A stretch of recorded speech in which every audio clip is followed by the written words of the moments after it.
Guys, welcome to another video. I'm back. 3 weeks off, 2 of them being in Bulgaria, where I was on holiday, where I'd done my first live, and the week before that I took the week off because I was going to go and watch the golf down at St George's, the Open. So yeah, we're back. Me and the dog are back on site, and I've missed it, to be fair. I mean, no one really misses work, and I wouldn't say I really miss work, but I have missed coming out and working. Spending time with the dog, doing bits and pieces, etc. When I was away, I was for about the first week in Bulgaria I was okay, and then the second week I was like, I actually want to get back and do some stuff and get back working with the dog. So yeah, we're back, and it's been alright, to be fair, so far. I'm a few hours into my shift and that. Me and the dog actually went training yesterday, so I thought it was quite important that I went to a training session just before we started back working, just to sharpen him up a little bit again, because he spent a couple of weeks with my mum and dad, obviously just being a pet. I mean, he still has his protection side, but acting like a pet most of the time, playing ball, doing whatever, and not working. So I thought it was quite important to get him to one session before we started, just to trigger him back in, and he walked straight back into it. He understands that area where we train, he understands that's what he does. He understands that mum and dad's, he doesn't have to be that protective. And obviously here it'll be pretty similar, that he knows once he comes here it's work time and it's go time again. And in this video I'm just going to rate my dog. So I've got 5 different areas that I'm going to rate my dog on, and it's kind of like the 5 key areas that you're going to be assessed on for your NASDO, etc. And I'm going to be honest, I know my dog's not the best in everything. He possibly could get higher scores, but if I explain as I go through, you'll see maybe why I've marked him down a little bit. So yeah, this is just like an honest rating of my dog, and something that maybe you could try and rate your dog on. And if you're honest enough, you can kind of see maybe where they need to improve, and stuff that you should maybe concentrate a little bit more time on. Things like article search, maybe you need to spend a little bit more time. So yeah, we'll go from that.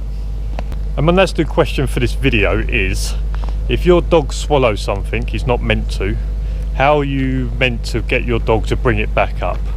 So going around, let's say a packet of drugs was on the floor and your dog swallows them, how do you get your dog to throw them drugs back up, according to the NASDO handbook? So I'm going to rate my dog out of 10 on each of these 5 different elements of what you'll be assessed on in your NASDO. And the first one is obedience. So my dog's obedience is pretty good. I would say he's better than most, but sometimes he lacks in other areas. So I'm going to give him a 6 out of 10. Now I know that when it's just me and him, I can have him walking really nicely, I can even off lead, I can have him close, we can do different bits and pieces. But it's the day-to-day kind of stuff where girlfriend takes him, he pulls on the lead a little bit. I know that if I'm walking him off lead, if a dog chases a ball, or if a fox runs out, or if a rabbit runs, I know that I can't stop him from doing that. So the emergency stop is probably what lets him down. But I would say pulling on the lead a little bit in general walking as well. So I'm going to give him a 6 out of 10 for obedience. So patrol, so that is going out doing a patrol, and then finding someone on site, dealing with the person on site, the dog being out in front, making sure the person doesn't approach us. This is not bite work, this is just the art of patrolling and finding people and then dealing with them there and then. And I'm going to give my dog a 7 out of 10 for that. So my dog's pretty good at sniffing people out, he can find them. I'd say the only thing that lets him down a little bit is that I have to start shouting for him to start realising there might be someone on site. Now I know if I'm here, if there's a noise or something goes on, he will trigger on them, and if someone's walking around the outside, he will notice that they're there, but sometimes he won't go to there without me realising and start shouting. So I'd say a 7 out of 10, because if I start shouting, then I know he's 100% bang on, nose to the ground. We always find the person. May take a little bit longer sometimes, but I know we'll find the person, and then when we get there, he's out in front, he's steady barking. I know I can down him to talk to the person. So yeah, I would say probably 7 out of 10 in terms of patrol. Article search. So article search is a funny one because a lot of people don't spend enough time on it. I've given my dog a 6 out of 10 on it. So my dog's pretty good at article search, and if I go and scatter some stuff around here now, I'll be pretty confident that he would find most of it in a decent amount of time. What come to light yesterday when we was doing it at training is that when we was in the training room and some dogs had been in there beforehand, he gets distracted quite easily, and although I had his ball, he didn't realise what we was doing. Even though I was giving him the find command, he never really clocked onto what we was actually doing.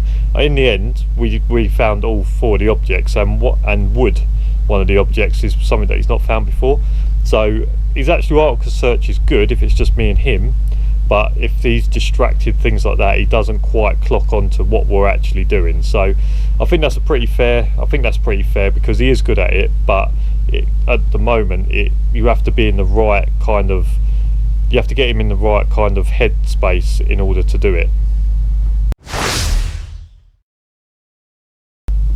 So agility's a funny one. It's like over A-frames, jumping over a little fence, going through tunnels, things like that, going over like a seesaw is what we do at training. I've given his agility 8 out of 10. Now, a 10 being your dog's the most athletic dog there could ever be. I know you see a lot of videos on YouTube of dogs scaling massive walls and dogs doing big jumps that, to be honest with you, are only for show. They're not actually needed. I mean, if I'm out working my dog, when am I going to need my dog to scale a 10-12 foot fence? Not. If someone jumps over a 10-12 foot fence, we'll either go round it or we just leave it. I'm not going to do that. I mean, I'll be quite surprised if I'll watch someone get over a 10-12 foot fence, to be fair, but it's not something that you need. So in terms of his actual agility, he is good. I'll give him an 8 out of 10. If I ask him to jump up onto something, there's not a lot I couldn't watch him jump up on. I've watched him leap over probably 4 or 5 foot gates. So if there's a 4 or 5 foot gate, I could get him to jump over it. So his agility is pretty good, as you would expect from a dog that's only 2. So yeah, I mean, he's pretty confident, and I'd back him on most agility, and he's very, very fast. So protection, this is all the bite stuff, etc. And obviously if you had someone on site and they become aggressive, your dog would then obviously have to protect you, and it's key that I'm using protection and not bite, because at the end of the day the bite is part of the protection, but the idea is the dog's job is to protect you. So don't get them two really mixed up. Always call it protection work and not bite work, because it just sounds a bit better, and that is what the dog is actually doing. The dog's not biting someone, he's actually protecting me.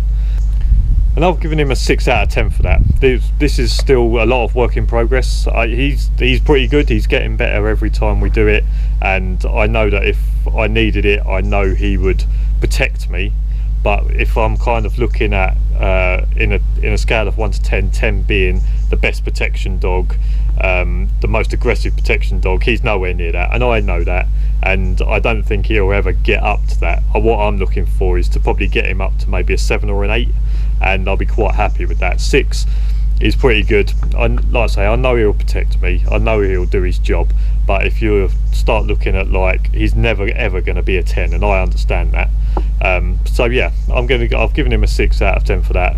It's getting better every day, and probably what I'm going to try and do is I'm going to try and get him to maybe a 7 or an 8, as long as I don't start losing that kind of being able to take him out in public and trusting him, because that is, to me, that's very important, because like I've said to you guys a lot of time, this actual bite work stuff is so minimal, it happens so rarely, that having a dog that I can't trust a lot of the time, I don't feel's worth it for something that may happen once every 5 years or once every 10 years. So yeah, I'm happy with where he is, and it's, like I say, it's always getting better. I'd like to maybe take him to a 7 or an 8, but I'm quite happy with him being at a 6 at the moment. So overall I scored my dog at a 33 out of 50. Now that's probably what I would expect from my dog, going from pet to protection, and he's only been doing the job 6 months, or 7 months now. So that's kind of what I would expect from my dog. I think that's pretty fair. Like I say, I've marked him down on certain bits, even if it's not like the obedience, it's more outside work that lets him down rather than it is inside work. But if I'm looking at my dog as a whole, I still count stuff outside work as part of him. So I think 33 out of 50 is not a bad score. It's kind of the score I would expect for a passable dog without being one of the best dogs. And like I say, I'm a first time handler, so are you expecting me to train my first dog up to be the best, or to be like 7 or 8s in everything? It's not going to happen. With over time, for experience and different dogs, then possibly I could start having my dogs at 7 and 8s, maybe even hitting 9 or on a couple of them. Things like article search, patrolling, getting them up to kind of a 9. But yeah, I think that's pretty fair. And like I say, I think you have to be honest with yourself. If you're gonna rate your dog, compare it to mine, be honest with yourself. And a lot of this YouTube stuff, you see people, they try and say, oh, my dog's the best, my dog can do this, my dog can do that. I'm quite happy to say that my dog can't do certain bits, or he's not quite as good as I want him in certain bits, but that's all part of training your dog, and that's all part of this job, is that you have to, through experience, you have to make yourself get better and the dog get better. So my answer to my NASDO question for this video is, if your dog swallows something you didn't want him to, how do you get him to bring it back up? And the answer to that is that you have to give them a foul tasting substance. So by NASDO's handbook, you have to give them a foul tasting substance that will make them be sick, and then obviously bring it back up. I have my own opinions on that, is that I think that if something that goes down burns, something that comes back up is going to burn as well. I personally would just get the dog to the vets ASAP. If the dog is ill, then I would bag up their sick and take it with me and give it to the vet, because the vet will want to know what's come back out possibly. So yeah, by the NASDO handbook, it is to give your dog a foul tasting substance that makes them be sick.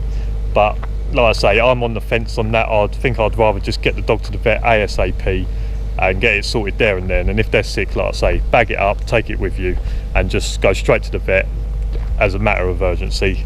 But that's just my personal opinion. If you think giving them a foul tasting substance to make them bring it back up straight there and then that's perfectly fine as well. Thanks for watching this video. Like I say, if you want to rate your dog against mine, then I'm perfectly happy with that.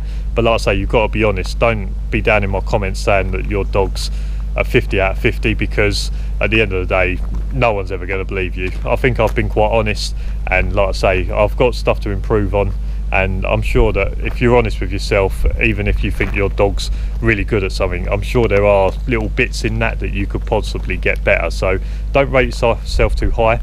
Work out what you need to work on yourself, and then I'll see you again in the next video. Cheers for watching. See you later.